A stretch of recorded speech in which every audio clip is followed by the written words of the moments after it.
எல்லோரும் பாருங்கள், இந்த கீரை பொரியல் வைக்க போகிறேன் பார்த்துக்கோங்க.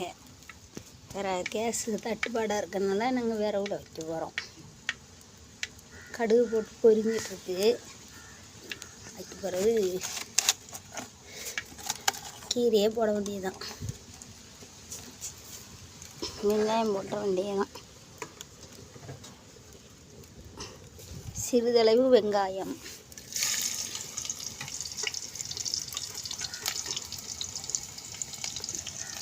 சிறிதளவு வெங்காயம் போட்டாச்சு.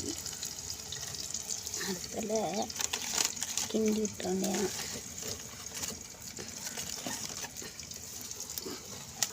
இப்படி வதக்கிற வேண்டியதான்.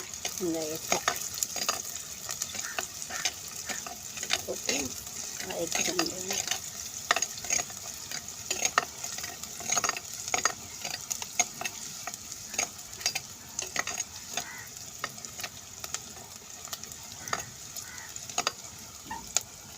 வதக்கிட்டு மட்டும்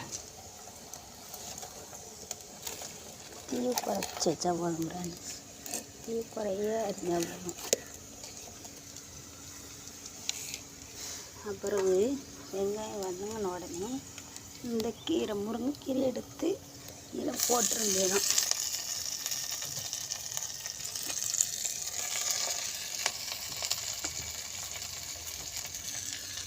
முருங்கைக்கீரை பொரியல் ரெடி. சாப்பிட வராது, சாப்பிட வரலாம்.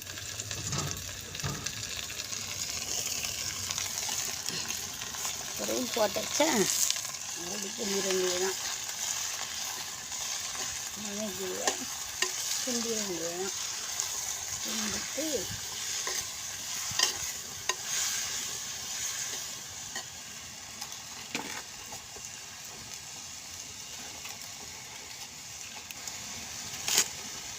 கிண்டிட்டு தலை உப்பு போட்டுற வேண்டியது.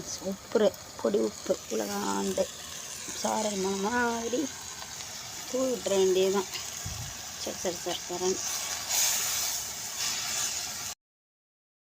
வச்சாச்சு. ஒரு அரை மணி நேரம் கழிச்சு திறந்து மசாலா அரைச்சி வச்சுருக்கேன். மசாலா இவ்வளோ கொட்டிட வேண்டியதுதான். மசாலா போட்டு கிண்டியாச்சு ஃப்ரெண்ட்ஸ். தட்டு போடுறதுனால என்ன நிலமை பார்த்தீங்களா? கேஸ் தான் தட்டு போடுறதுனால நமக்கு கேஸ் இல்லைன்னா இப்படி தான் கிண்டணும். கேஸ் இல்லைன்னா இது இன்னும் அடுப்பை பற்ற வச்சு இடத்துல கீரை வச்சிட வேண்டியதுதான்.